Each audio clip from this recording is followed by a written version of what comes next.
አሁንም ሆነ ወደፊት የኢትዮጵያ ካፒታል ማርኬት ላይ የመሳተፍ ሀሳብ ካላችሁ ሲአይኤስ ወይም ደግሞ ኮሌክቲቭ ኢንቨስትመንት ስኪም ምን እንደሆነ ማወቅ ግዴታችሁ ነው።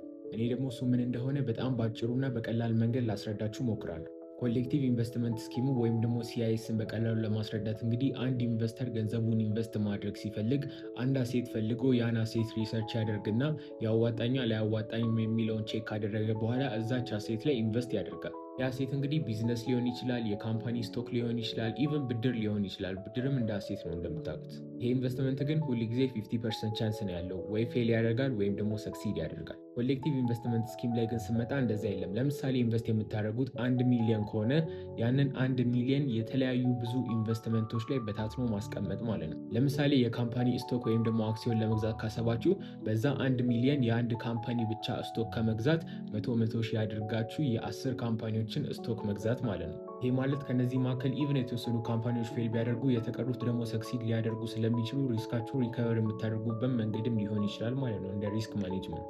ነገር ግን ደግሞ ገንዘባችሁን ኢንቨስት የምታደርጉበትን እያንዳንዱን አሴት ብቻ ለብቻ ሪሰርች ማድረግ ከባድ ነው። ለዛም ነው እንግዲህ እነዚህ የሚመጡት። እነዚህ እንግዲህ ታይፕስ ኦፍ ኮሌክቲቭ ኢንቨስትመንት ስኪም ይባላሉ። አንደኛው ሚቹዋል ፈንድ ነው፣ ሁለተኛው ሪል ስቴት ኢንቨስትመንት ትረስት ነው፣ ሌላኛው ኤክስቼንጅ ትሬድድ ፈንድ ነው፣ ሌላኛው ሄጅ ፈንድ ነው፣ ፕራይቬት ኤኩዊቲ፣ ብዙ ናቸው አክቹዋሊ ከነዚህም ውጪ ማለት ነው። እነዚህ መካከል ዋነኞቹና በኢትዮጵያ ኮንቴክስት ማወቅ ያለባችሁን ሶስቱን ላሳያችሁ። መጀመሪያው ሚቹዋል ፈንድ ነው። ኢንቨስት የምታደርጉትን ገንዘብ ለሚቹዋል ፈንድ ካምፓኒዎች ትሰጣላችሁ። እነዚህ ካምፓኒዎች ገንዘባችሁን ኢንቨስት ያደርጉላችኋል ማለት ነው በእናንተ ቦታ ሆነ።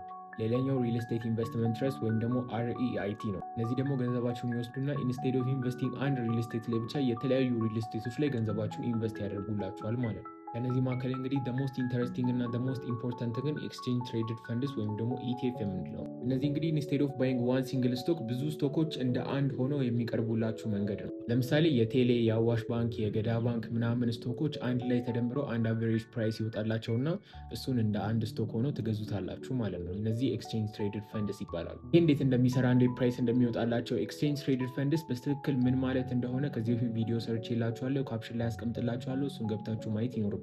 ቪዲዮ ከተመቻችሁ ላይክ፣ እኔን ደግሞ ፎሎ ማድረግ እንዳረሱ